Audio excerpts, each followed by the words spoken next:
Hello, everyone.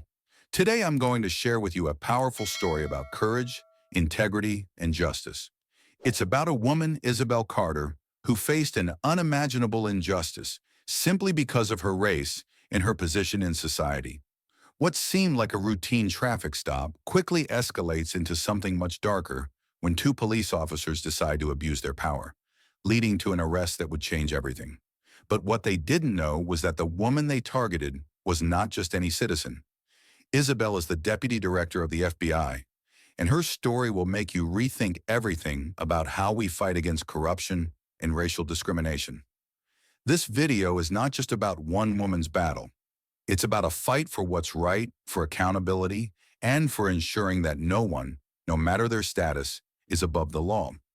As you watch this unfold, you'll see how a single act of defiance can shake a system that has been flawed for far too long. If you have a story like this, where justice prevailed despite the odds, I'd love to hear it. Please share your thoughts and experiences in the comments below. Don't forget to like this video and subscribe so you don't miss the next inspiring story. Let's stand together for what's right, and remember, justice always finds its way. It was a calm autumn afternoon when Isabel Carter, a seasoned FBI deputy director, was making her way home from a busy day at the office. The leaves had started to turn shades of red and gold, the air crisp with the early signs of fall. As she cruised down the quiet suburban street in her black luxury sedan, the smooth hum of the engine was a brief respite after a long day filled with cases, investigations, and high-stakes decision-making. Isabel was no stranger to power and authority. As deputy director of the Federal Bureau of Investigation, she commanded respect. But today she was simply a woman heading home, enjoying the peace before the storm of another hectic week. Little did she know her peaceful drive would soon be interrupted in a way she could never have imagined. Out of nowhere, red and blue lights flashed in her rearview mirror, and a siren cut through the air. Isabel's heart skipped a beat. She wasn't speeding, and there were no visible issues with her car. Cautiously, she pulled over to the side of the road, signaling her intention to stop. She calmly rolled down the window, preparing for what she expected would be a routine traffic stop. The officers approached her vehicle. The older officer, Officer Ray Kowalski, had a look of disdain on his face as he surveyed her luxury car. Behind him, Officer Mark Jenkins stood, a younger man who, despite his energetic demeanor, seemed to share a similar air of condescension. "Good afternoon, ma'am," Officer Kowalski said, his tone an awkward attempt at professionalism, though it lacked basic respect. "You're going a bit too fast for this stretch of road," he lied, pulling a vague reason for the stop out of thin air. Isabel, used to this kind of encounter, responded coolly, "Officer, I believe I was driving within the speed limit. Could you please tell me the specific speed your radar recorded?" Officer Kowalski didn't respond directly to her question. Instead, he flicked through her paperwork with visible judgment. His eyes lingered on her elegant business attire and the high-end vehicle she was driving. "Nice car," he sneered, clearly assuming it was out of place for a black woman to drive such a vehicle. "What do you do for a living?" Isabel's patience began to thin. "My profession has nothing to do with the speed you claim I was exceeding," she answered firmly. "But if you have a legitimate reason for stopping me, I expect a clear explanation and my documents returned." Officer Kowalski's arrogance remained, and he made up another excuse about her tinted windows being too dark, further insinuating that there was something suspicious about her simply because of her race and the car she drove. Isabel's calm demeanor was now turning to icy resolve. She knew exactly where this conversation was headed. "Let me be clear," she said with unflinching authority. "I have done nothing wrong. If you have evidence of a violation, issue me a ticket. If not, return my identification and registration. I demand you end this stop now." The officers weren't used to such pushback, especially not from someone they deemed beneath them. Kowalski's temper flared. His face turned red as he hissed through gritted teeth, launching into an ugly tirade full of racial and sexist slurs. Isabel remained stoic, even as the situation escalated. The officers' harassment continued. They invented baseless charges against her, resisting arrest, disturbing the peace, and began to rough her up. Kowalski's voice dripped with venom as he ordered Jenkins to arrest her for disobeying orders and driving suspiciously. Isabel was forcibly pulled from her car and handcuffed with brutal force. Despite the pain of the cuffs digging into her skin, she held her ground, refusing to give them the satisfaction of breaking her. As she was shoved into the back of the squad car, she memorized every detail.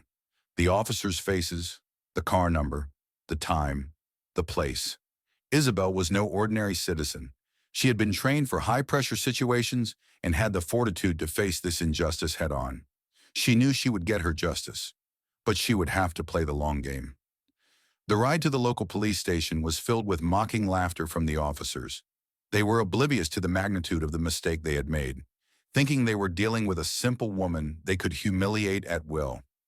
Little did they know, the woman in the back seat of their patrol car was one of the most powerful law enforcement officers in the country. When Isabel's identity was finally revealed at the station, the officers' smugness evaporated. The terror in their eyes was palpable. They had arrested the deputy director of the FBI. Their careers, their freedom, and their futures were all but over. As the truth came crashing down on them, they collapsed to their knees, begging for forgiveness. Isabel's calm and unwavering resolve had turned the tide. The officers had abused their power, but now they would face the full force of the law as she watched them beg for mercy. Justice would not be delayed, and this time, the tables had turned completely.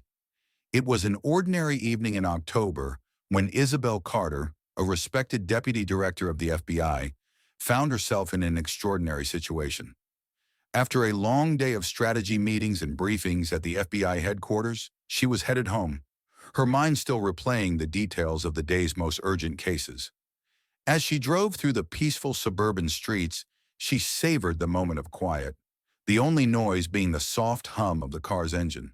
The Mercedes S-Class she was driving was smooth, like the routine of her life, a routine defined by authority, responsibility, and, for the most part, safety.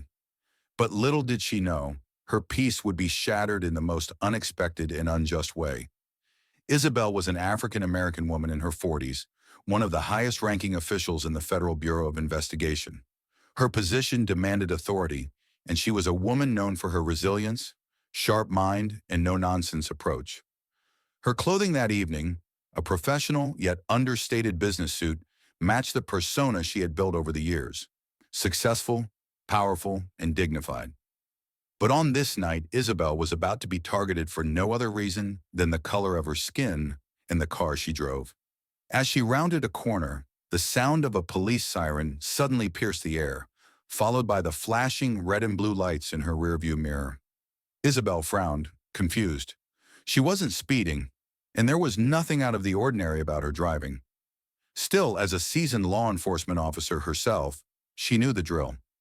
Cautiously, she pulled over to the side of the road, rolled down the window, and waited for the officers to approach. The officers, two men in their 30s and 50s, emerged from their squad car, walking toward her with an air of superiority.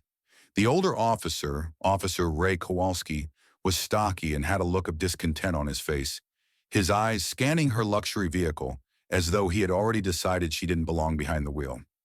His younger colleague, Officer Mark Jenkins, was equally unpleasant, his body language exuding an eager energy, though it wasn't clear if it was from an actual sense of duty or a desire to belittle her. "Good evening, ma'am," Kowalski greeted her, his tone a mixture of forced politeness and underlying condescension. "I noticed you were speeding. You were going a bit too fast for this stretch of road." Isabel narrowed her eyes, knowing full well she hadn't been speeding. She had been driving cautiously, as she always did when traveling alone. She wasn't in any rush, and she made a habit of staying within the limits. "Officer, I believe I was within the speed limit. Could you please tell me the exact speed you recorded?" she asked, maintaining a calm but assertive tone. Kowalski didn't respond to her question, but instead glanced at her vehicle, his gaze lingering far too long. "Well," he muttered dismissively, "we also noticed that your windows are too dark. That's another violation." Isabel's temper was rising, but she kept her voice steady. "My windows are within the legal tinting limit," she stated firmly. "Is there a specific violation you'd like to address? Or are you just making things up as you go?" Kowalski's face twisted slightly with irritation at her refusal to be intimidated. He shifted his stance, glaring at her from the outside of the car before turning to Jenkins for support. Officer Jenkins, though younger, seemed just as eager to assert his power. He stepped forward and began walking around the car, pretending to inspect the taillights, creating unnecessary tension. Isabel could feel the escalating aggression in the air, and she knew exactly where this was going. Her experience in law enforcement had taught her how to read people, how to sense when the situation was being manipulated for an ulterior motive. She understood exactly what was happening. These officers were looking for an excuse to harass her, to exert their power simply because of her race and the luxury of her vehicle. Officer Kowalski, Isabel began again, her voice more forceful this time. If you don't have clear evidence that I'm violating the law, I expect to be free to go. If you do, then I request a ticket, but I will not tolerate harassment. Kowalski's smirk deepened, clearly irked by her calm demeanor and resistance. You think you can lecture me on the law? He sneered. A black woman driving a car like this? He paused, letting his words sink in. You should be thankful we're giving you a break here. The evening was calm, the sun setting slowly behind the rows of leafy trees lining the suburban streets. Isabel Carter, the deputy director of the FBI, was on her way home from another intense day at work. The job never stopped, but for once, she was able to enjoy the serene drive in her luxury Mercedes S-Class. The plush leather seats cradled her as she drove through the quiet neighborhood, the classical music playing softly in the background. It was a rare moment of peace for the woman who had spent years fighting corruption and injustice in a world where truth was often overshadowed by power. Isabel had worked tirelessly to climb the ranks of the FBI. Her rise to deputy director was no easy feat, especially as an African-American woman in such a high-stakes, traditionally male-dominated field. But she had earned her place through hard work, integrity, and unwavering commitment to justice. No one could take that away from her. As she made her way down the familiar road, she didn't expect that this seemingly mundane evening would soon turn into one of the most unsettling moments of her life. In the distance, red and blue lights began to flash, and the sound of a siren grew louder. Isabel's heart skipped a beat as she glanced in the rearview mirror. A patrol car was pulling up behind her. She frowned, unsure of the reason for the stop. She hadn't been speeding, and the road was quiet, but experience told her that traffic stops were never just about speed limits. She did everything by the book, as always. Isabel slowed down, signaled, and pulled over to the side of the road. Her grip on the wheel tightened, her mind racing. What could this be about? The patrol car stopped a few meters behind her, and two officers got out. The older of the two, Officer Ray Kowalski, was about 50, his face weary and heavy with the kind of discontent that came with years of unremarkable work. His younger partner, Officer Mark Jenkins, was in his early 30s. He stood slightly behind Kowalski, his energy less focused, more eager to prove himself. Isabel knew all too well the type. Officers who craved power and enjoyed using it. Kowalski walked toward her vehicle first, his steps slow, methodical, like someone who had seen it all. As he approached, his eyes scanned the luxurious car with a hint of disdain. Isabel had seen that look before. It wasn't just because of the car, it was because she was black and behind the wheel of such an expensive vehicle, a stereotype that many struggled to unlearn. "Good evening, ma'am," Kowalski greeted her, his voice attempting professionalism, but failing to mask the subtle arrogance beneath. "You were speeding, a bit too fast for this stretch of road." Isabel's calm voice responded immediately. "Officer, I don't believe I was speeding. Can you tell me the exact speed you recorded?" Kowalski didn't answer, instead looking at the car as though he was searching for something to make the stop more than just a routine interaction. He was looking for an excuse, and Isabel could feel it. "Your windows are tinted too dark," he said, switching tactics. "That's another violation." Isabel raised an eyebrow, keeping her tone even and controlled. "My windows are within the legal limits. Is there something else I can help you with?" Kowalski didn't acknowledge her response, but instead made a slow, deliberate gesture toward the interior of the car. He looked at her, his eyes lingering on her business attire, her watch, everything that made her look the part of someone successful, someone who clearly didn't belong in his world.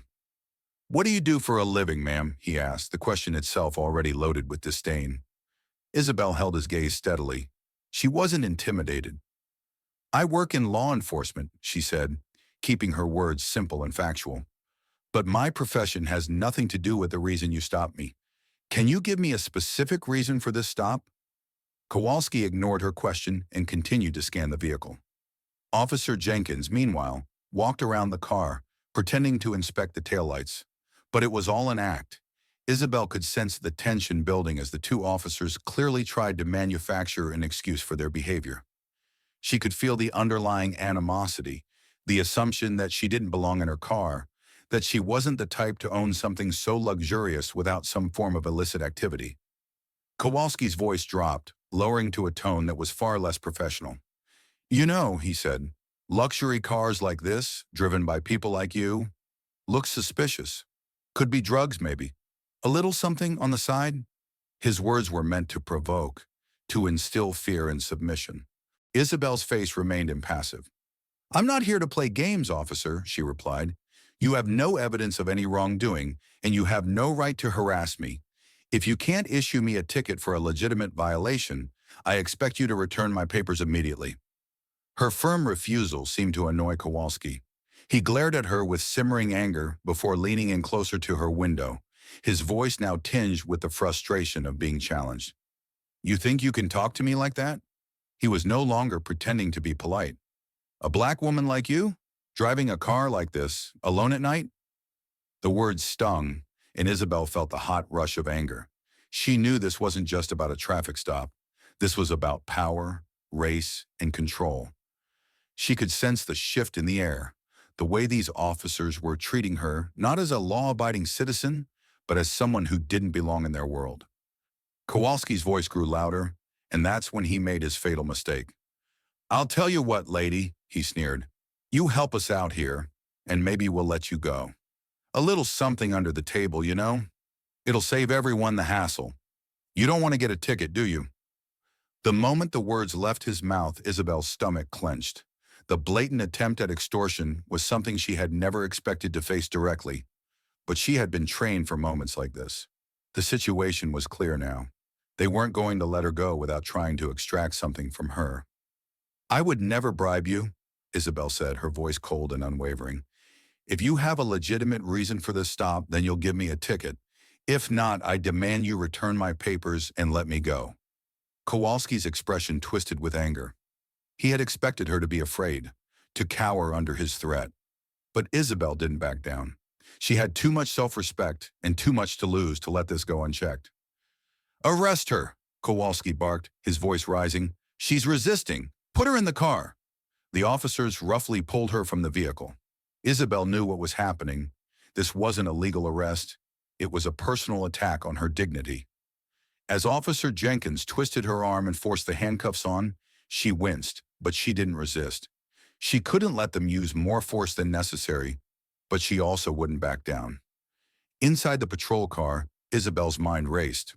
She memorized every detail: the officers' faces, the patrol car's number, the time, the location. She had been through enough to know that every detail mattered. She was handcuffed and humiliated, but she also knew that she wasn't done yet. When the car pulled into the station, Isabel was still silent, though a storm of determination swirled inside her. She was an FBI agent. She had the power to bring down corrupt individuals like Kowalski and Jenkins, and she would use every bit of it to see justice done. These officers had no idea who they had just arrested. It wasn't until they reached the station and the officer at the desk read her name that everything changed. The truth hit Kowalski and Jenkins like a ton of bricks. Isabel Carter wasn't just any woman. They had arrested the deputy director of the FBI. In an instant, the smugness drained from their faces, replaced with wide-eyed terror. They dropped to their knees, begging for forgiveness. But Isabel stood tall. She didn't need their apologies. Justice would be served, and the price of their mistake would be steep. The evening had started like any other for Isabel Carter, the deputy director of the FBI, but it was about to take a turn that would test not only her character, but also the very fabric of justice. As the sun began to set over the suburban streets, Isabel glided down the road in her sleek Mercedes S-Class, the symphony of classical music filling the car's pristine interior. The luxury of the car was a stark contrast to the thoughts racing through her mind. Thoughts of complex investigations, high-level briefings, and the overwhelming responsibility of her position. Isabel had worked hard to get to where she was. She had risen through the ranks of the FBI with sheer determination, shattering barriers as an African-American woman in one of the most demanding and prestigious institutions in the country. Every step she had taken was a step toward breaking the mold, toward proving that one's worth wasn't determined by their skin color, but by their abilities. Her position as deputy director meant she was not just a leader within the FBI, she was a voice for justice, a protector of the rule of law. As Isabel made her way home after a long day at the regional office, she could not have known that her life was about to be upended in a way she never imagined. The road was quiet, the kind of peaceful serenity that was rare for someone like her, who was often engulfed in the chaos of law enforcement operations. She relaxed, her mind momentarily shifting away from work, and took comfort in the rhythm of the drive. But the tranquility was shattered by the sudden flashing of red and blue lights in the rearview mirror, followed by the sharp wail of a police siren. Isabel's heart skipped a beat. The night was peaceful, and she had committed no violation. She was sure of it. Nonetheless, she slowed down, signaled, and pulled her car over to the side of the road, glancing nervously at the patrol car that had pulled up behind her. Her instincts as an experienced law enforcement officer immediately kicked in, but there was a sense of unease gnawing at her. The officer who approached her vehicle was older, likely in his early 50s, his uniform slightly wrinkled, as though he had been on duty for hours. Officer Ray Kowalski's sharp, calculating gaze made it clear that he was not interested in making this a simple stop. He lingered a little too long, eyeing her car and her attire, before finally speaking. "Good evening, ma'am," Kowalski said, his tone forced, like a man reciting a script he had memorized long ago. "You were speeding, a bit too fast for this road." Isabel's brow furrowed. She had not been speeding. She knew the road well, and her car's speedometer confirmed she was within the limit. "I don't believe I was speeding, officer. Can you tell me the exact speed you recorded?" Kowalski ignored her question, shifting the focus. "Your windows are a bit too dark. That's another violation. We've had complaints about cars like yours." He paused, his eyes scanning her luxury vehicle. Isabel had seen this before. Officers who were fishing for something, looking for any excuse to exert power and authority over a citizen. Her patience was thinning, but she remained composed. "My windows are fully compliant with state regulations," she replied coolly. "Is there something else you'd like to address, or would you prefer to issue a ticket for the speed violation?" The officer didn't respond directly to her question, but instead glanced at her attire, a tailored business suit, and the subtle gleam of her expensive watch. The implication was clear. Isabel was a black woman driving a luxury car, which in the eyes of Kowalski and his younger partner, Officer Mark Jenkins, was an anomaly. They had already decided that she didn't belong in a car like that, and their assumptions about her race and her success began to cloud their judgment. "What do you do for a living?" Kowalski asked, a sneer creeping into his voice. "A car like this? Not many people of your kind can afford it. Must be some sort of deal you've got going on." Isabel's pulse quickened, but her resolve stayed steady. She knew exactly where this conversation was heading. Kowalski was trying to bait her, trying to get a rise out of her. She kept her voice even. "I work for the Federal Bureau of Investigation, but that has nothing to do with why you stopped me, officer." Kowalski's eyes narrowed, his mind already calculating how to escalate the situation. "Luxury car, late at night, alone on a deserted road. That's a little suspicious, don't you think?" he asked, continuing to play the game he had set in motion. Isabel didn't flinch. "Officer Kowalski, I've done nothing wrong. If you have no evidence of a traffic violation, I expect to be on my way." The tension was palpable now. Kowalski, frustrated by her calm demeanor, decided to push further. "You think you can talk to me like that?" He leaned closer to her window, his breath fogging up the glass. "I'll make it simple for you. You can either make this easy or make it hard. You can cooperate, or I'll have your car impounded. You know how this works, don't you?" Isabel's jaw tightened. She could feel the threat in his words, but there was no fear in her voice. "I would never bribe a police officer, and I'm not going to tolerate being extorted. Kowalski's demeanor shifted from condescending to hostile. His voice dropped, barely a whisper but laced with venom. You don't have a choice, he hissed. Either you pay up or you're going to have a record. And trust me, you don't want that. Isabel's heart raced as the realization hit her. This wasn't just a random traffic stop. Kowalski and Jenkins had made a conscious decision to target her, to use their authority to try to intimidate and extort her. It was about power, control, and an abuse of their badge. Without skipping a beat, Isabel's voice turned steely. I will never bribe you. You have no grounds to stop me, and you have no right to demand anything from me. If you want to take this further, you can issue me a ticket, or I will have my attorney involved. Her refusal only made Kowalski angrier. He was used to people backing down, to people caving under pressure. But Isabel stood her ground, unshaken. Get out of the car, Kowalski ordered, his voice rising with rage. Isabel knew this was an attempt to provoke her, but she remained composed. She slowly opened the door and stepped out, careful not to give Kowalski any reason to escalate the situation further. But as soon as she did, Officer Jenkins grabbed her arm and twisted it behind her back. The pain sharp and immediate. The cold steel of the handcuffs clamped around her wrists, and she winced but didn't resist. She knew that any resistance would give them the upper hand, and she wasn't going to give them that satisfaction. As they shoved her into the back of the patrol car, Isabel's mind raced. She wasn't just a victim here. She was a law enforcement officer who had been violated. They had no idea who they were dealing with. The ride to the station was tense, the officers mocking her as they drove. They were too consumed with their own arrogance to realize the mistake they had just made. Isabel had memorized every detail of the scene. Their faces, the car number, the exact time. She would make sure they paid for this. When they arrived at the station, Isabel was still handcuffed, but she held her head high. Kowalski and Jenkins marched her through the station, proud of their capture, unaware of the disaster they had just walked into. It wasn't until the desk sergeant glanced at her identification that the truth hit like a freight train. Deputy Director Isabel Carter, he read aloud, his voice trembling. The atmosphere in the station shifted immediately. Kowalski and Jenkins' smug expressions drained away, replaced with pale faces. They had no idea who they had just arrested, and now they were about to pay the price. Isabel's calm demeanor never wavered as she addressed the sergeant. I expect my handcuffs to be removed immediately. Then I want you to call your commander and the FBI. The chaos that ensued after her identity was revealed was only the beginning. The officers were swiftly suspended without pay, and an internal investigation began. The severity of their actions led to a criminal indictment.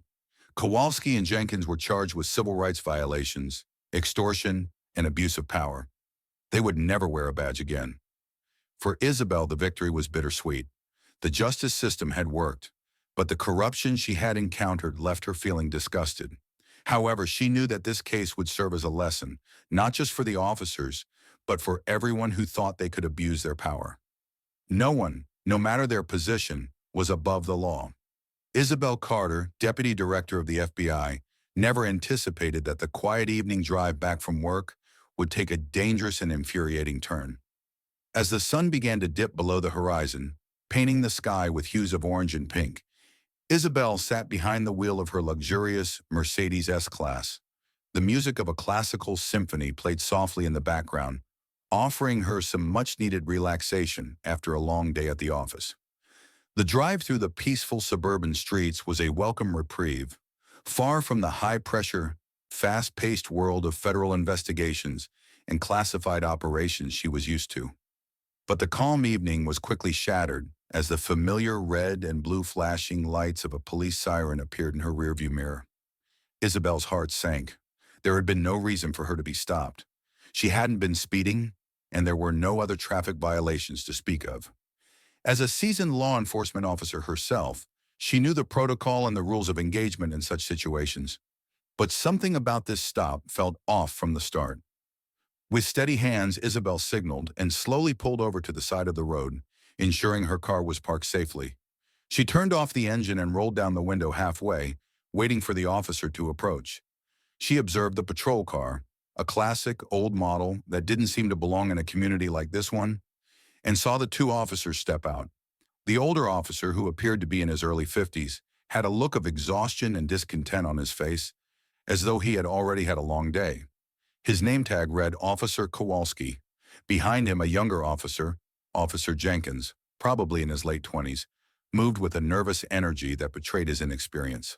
As Kowalski approached her window, Isabel noticed his eyes linger for a moment longer than necessary on the car's polished exterior and her expensive attire. She felt a subtle tension in the air, a tension she had encountered too many times before, but this time it was different. She was no stranger to racial bias, and her instincts told her that the officers were already making judgments based on her skin color and the car she was driving. "Good evening, ma'am," Kowalski said, his tone sounding almost too polite, as if it were forced. "You were speeding a bit on this road. Do you know why I stopped you?" Isabel, ever the professional, glanced at her speedometer and remained calm. "I don't believe I was speeding, officer," she replied, her voice steady but firm. "Could you tell me the exact speed you clocked?" Kowalski didn't answer right away. Instead, he seemed to be sizing her up, examining her, the car, and the expensive watch on her wrist. Isabel could feel the weight of his scrutiny. His eyes never fully left her, and she could sense the discomfort in the air as he continued to make assumptions about her based solely on her appearance. "Let me see your license and registration," he demanded abruptly, still maintaining his scrutinizing gaze. Isabel calmly reached into her purse and then into the glove compartment, retrieving the necessary documents. She handed them over to Kowalski, her movements deliberate and controlled, not betraying even the slightest hint of anxiety. As she did, she kept her eyes locked on him, silently assessing the situation. Kowalski glanced at the documents, but his attention seemed more focused on her than the information in front of him. "Isabel Carter," he murmured aloud, noting her name. He then turned his attention to her car once more, his eyes lingering with an odd mixture of curiosity and suspicion. "Nice car," he commented, his tone slightly more condescending now. "What do you do for a living, Miss Carter?" "Must be some kind of job to afford a car like this." Isabel's eyes narrowed slightly, but she did not let her temper flare. Instead, she kept her voice measured. "My job is none of your concern, officer. However, I do work for the FBI. As for the car, I assure you it's legally mine, and I'm not involved in any illegal activity." Kowalski's brow furrowed, and his eyes hardened, as though he didn't believe her. "FBI, huh? That's a bit hard to believe," he muttered under his breath, clearly skeptical of the claim. "A black woman driving a car like this? Something doesn't seem right." Isabel's blood began to boil, but she kept her cool. She knew exactly what was happening. They were looking for an excuse to create trouble. "Is there something illegal about me driving this car?" Isabel asked, her voice calm, but with an edge that was impossible to ignore. The younger officer, Jenkins, stood a few feet behind Kowalski, scanning the area around them and pretending to check the car's taillights. Isabel could tell from his body language that he was uncomfortable with the situation, unsure of how to proceed, but Kowalski seemed determined to continue the confrontation. "Well, Miss Carter," Kowalski said, his voice now dripping with a mixture of suspicion and disdain, "you're out here alone, in a fancy car, driving through this neighborhood late at night. That's a little unusual, don't you think?" He paused, his voice dropping lower as he leaned in toward her window. "We have a reason to believe there might be some criminal activity going on here, and frankly, I don't think you're who you say you are." Isabel could feel her patience starting to slip away, but she didn't let it show. "If you have a legitimate reason to stop me, I'd appreciate it if you'd explain it clearly. Otherwise, I'll be on my way," she replied firmly. Kowalski, ignoring her plea for clarity, made an aggressive move toward her. "Look, you can make this easy or hard," he said, his voice dropping into a menacing tone. "I'm not asking for much. You just help us out, and we'll make this whole thing go away." Isabel's blood ran cold at the implication. She had been threatened with bribery before, but never so blatantly. She could feel her anger rising, but she kept it in check, knowing that any reaction might give them the opening they were looking for. "I would never bribe a police officer," she said, her voice now low and unyielding. "If you have no legal grounds to stop me, I expect my documents returned and for you to let me go immediately." Kowalski's smile faltered, and his eyes narrowed as he realized she wasn't going to back down. "Oh, you think you can lecture me? Do you know who you're talking to?" He sneered. "A woman like you doesn't get to talk to me like that, especially not with that car of yours. You're just another black woman trying to make it big, thinking you're above the law. Well, I'm going to teach you a lesson." Without warning, Kowalski gestured to Jenkins, who stepped forward with a look of determination in his eyes. "Arrest her," Kowalski commanded, "for resisting arrest and disturbing the peace." Before Isabel could react, Jenkins grabbed her arm roughly and twisted it behind her back. The pain was sharp, but Isabel refused to show weakness. She was no stranger to difficult situations. She had been in far worse predicaments before, but this was different. This was an abuse of power, an attempt to break her for no reason other than her skin color. As Jenkins forced her toward the squad car, Isabel's mind raced. She had no doubt that this was an unlawful arrest, but she would not let them intimidate her. As she was pushed into the back of the patrol car, Isabel's mind focused on the one thing that kept her going: justice. Isabel memorized every detail: the officers' faces, the patrol car's number, the exact time, and the location. This was not over. She would make sure of it. As the car sped off toward the police station, she knew that her ordeal was just beginning.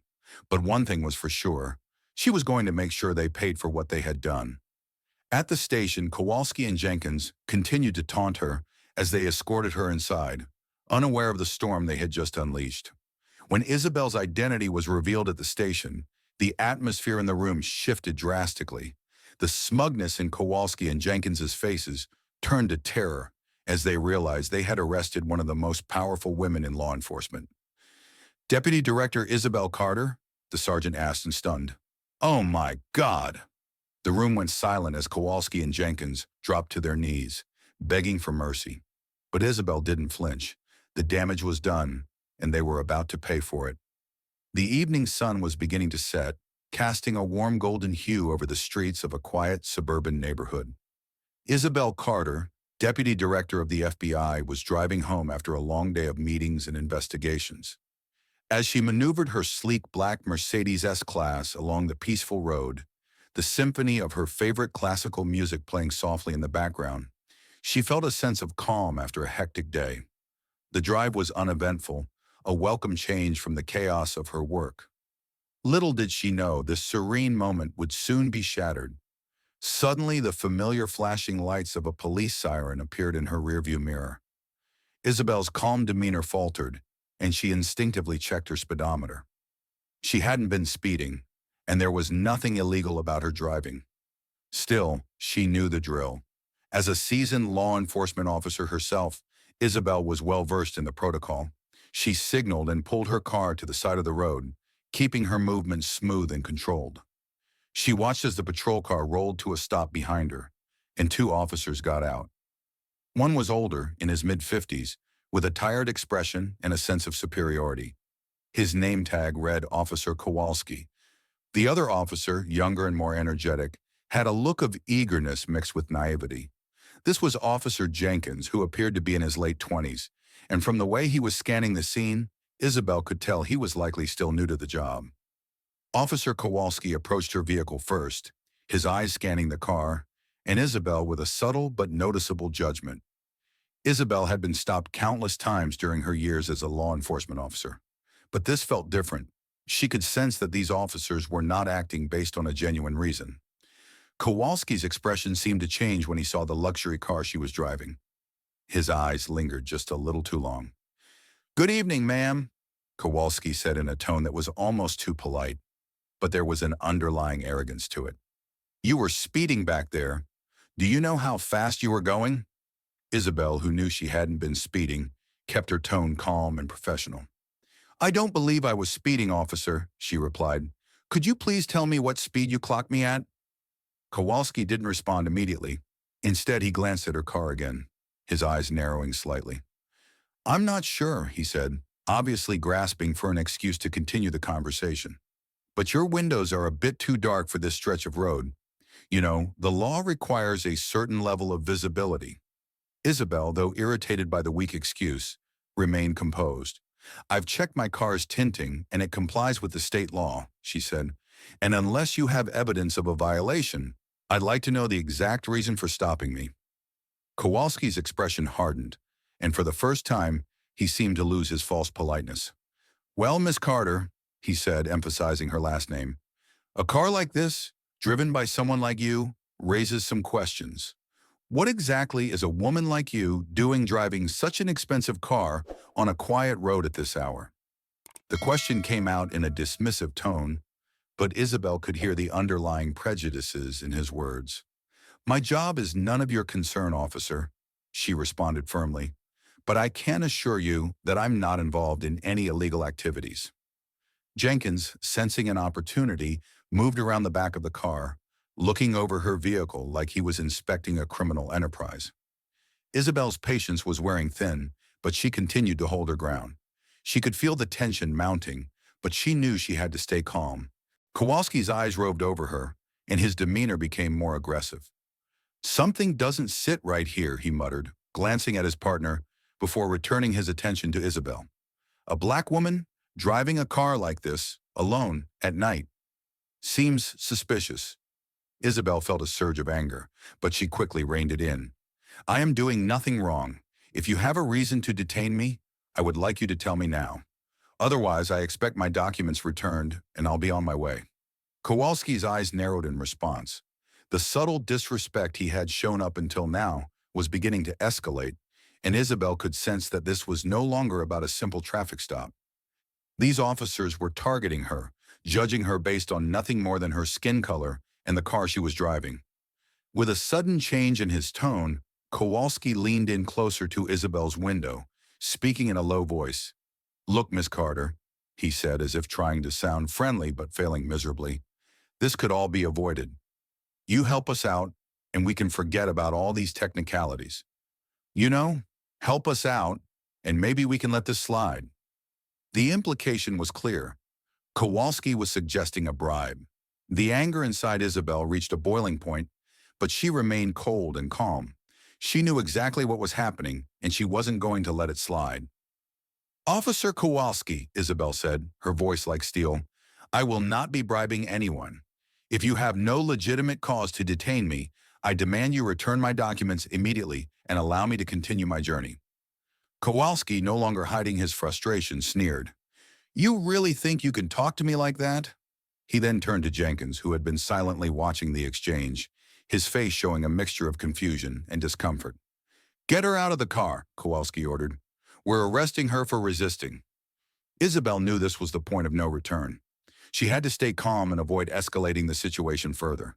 When Jenkins grabbed her arm roughly and twisted it behind her back, she winced in pain but refused to show fear. You're making a big mistake, she said, her voice still controlled, but filled with quiet determination. This is illegal. Despite her protests, they shoved her into the back of the patrol car, and she was driven to the station. The entire time, Kowalski and Jenkins mocked her, unaware of the gravity of their mistake.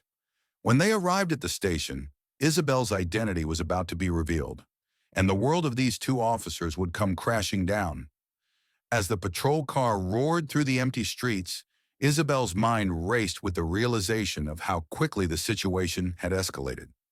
The officers' mocking voices echoed in the confined space of the vehicle, but she refused to be intimidated. She had dealt with corruption before, but this felt different. There was a depth to their racism and greed that made her stomach churn. She had seen people in positions of power abuse their authority, but the blatant disregard for the law, especially from law enforcement officers, still left her stunned. Isabel sat in the back seat, handcuffed, but her back straight and her face expressionless. The anger she felt was not a visceral, loud rage, but a cold, simmering fury that grew with every mile the car moved. She knew the next steps were crucial, but she had learned the importance of patience during her years in law enforcement. Every detail was now stored in her mind. Every insult, every slight, every illegal move they made, every word they said. She would make sure they paid for it, but she needed to stay calm and focused. The car took a sharp turn and entered the police station parking lot. The building looked old and forgotten, much like the values it housed. Isabel could feel her body tensing as the car came to a stop, the reality of the situation beginning to sink in. The officers may have thought they were dealing with just another helpless person, but they couldn't have been further from the truth. Officer Kowalski and Jenkins, still swaggering with arrogance, yanked her from the car and dragged her roughly through the station's door. Isabel's shoes clicked against the cold floor as they pushed her down the narrow hallway, heading toward the check-in desk. Sergeant Miller, a man in his mid-40s with graying hair, was scribbling something on a notepad when they entered. He looked up, his eyes flicking briefly to Isabel before returning to his papers. "What's this?" Sergeant Miller asked, his voice almost indifferent. "A big fish," Kowalski replied smugly, shoving Isabel toward the counter. He was clearly enjoying the sense of power, thinking that he had just trapped another criminal. Isabel's gaze was unwavering as she stood tall, handcuffed at the counter. "I have done nothing wrong," she said coolly, her voice carrying the authority of someone who was used to being in charge. "You have no reason to arrest me." Sergeant Miller raised an eyebrow at the handcuffed woman before taking a closer look at the papers Kowalski had presented. As he glanced through Isabel's license and vehicle registration, the name Isabel Carter caught his attention. He muttered it aloud as he processed the information, but there was something vaguely familiar about the name that he couldn't place. Kowalski and Jenkins, clearly eager to bask in their perceived victory, kept standing nearby, exchanging glances and smirking. They were oblivious to the storm brewing beneath Isabel's calm exterior. "Occupation?" Sergeant Miller asked, more out of habit than curiosity. Isabel didn't hesitate. She looked straight into Kowalski's eyes and answered firmly, "Deputy Director, Federal Bureau of Investigation." The words hit Sergeant Miller like a bolt of lightning. His pen stopped midair, the paper slipping from his hand as he stared at her in disbelief. His mouth fell open as he realized what he had just heard. He looked back at the computer screen, then at Isabel, trying to process the magnitude of the situation. The words Deputy Director were not just a title. They were a declaration of power, of someone who was far beyond their reach. "Oh, God," Sergeant Miller stammered. You're the Deputy Director of the FBI?" The realization hit Kowalski and Jenkins even harder. The smugness that had once filled their faces evaporated in an instant, replaced with wide eyes and pale skin. They hadn't just arrested a random person. They had just detained one of the most powerful figures in law enforcement. The air around them grew thick with tension. In that moment, the room seemed to freeze. Kowalski's knees buckled and he staggered, his once confident demeanor crumbling. Jenkins, who had been standing by, looked as though he had just seen a ghost. Both men were suddenly aware of how deeply they had overstepped, how badly they had misjudged the situation. Isabel's calm, unwavering gaze remained fixed on them as they fell to their knees in front of her, pleading for mercy. The transformation from arrogant officers to broken men was jarring. Kowalski, once filled with pride and smugness, now stammered, "Please, please don't. We didn't know who you were. Please forgive us." Jenkins, his voice trembling, added, "It was a mistake. We were just doing our jobs. Please, we didn't mean to." Isabel stood silently, not reacting to their pitiful apologies. The tables had turned. They were no longer in control. The power dynamic had shifted, and now it was her turn to ensure justice would be served. She turned toward Sergeant Miller, who was still frozen in shock, and in a voice that commanded respect, she said, "Sergeant, release my handcuffs. Then immediately call your commander and inform the FBI City Field Office about this situation." Miller's hands shook as he fumbled for the keys, his face flushed with panic. He unlocked her handcuffs as quickly as possible, practically trembling as he did so. Isabel's eyes never left Kowalski and Jenkins as she straightened her jacket and adjusted her posture. She wasn't just an FBI official. She was someone who had been wronged and would now see that those responsible were held accountable. The officers, still kneeling before her, could do nothing but watch in terror as the world they had known crumbled around them. What had started as an ordinary traffic stop had now turned into the downfall of two corrupt officers who would soon learn the consequences of their actions. In life, there are moments when standing up for what's right is more than just a choice. It's a responsibility. The story of Isabel Sterling serves as a powerful reminder that integrity, courage, and resilience can change the course of injustice. Isabel's experience shows that even in the face of discrimination or abuse of power, maintaining composure and demanding respect can lead to justice. Her unwavering stance against the corrupt officers highlights the importance of not allowing anyone to undermine your dignity, no matter their position. This story teaches us that justice is not just about taking action, but also about using the power we hold, whether it's in our personal lives or professional careers, to make the world better for others. We all have a role to play in ensuring fairness, standing up for those who can't, and confronting prejudice when we see it. It reminds us that no one, no matter their rank or status, should be above accountability. As we grow older, it's crucial to pass on these lessons to the younger generations. Let's encourage those around us to speak out against inequality and to always act with honor and respect. If you've ever experienced or witnessed a similar injustice, we would love to hear your story. Please share your thoughts in the comments below and remember to like and subscribe for more inspiring content.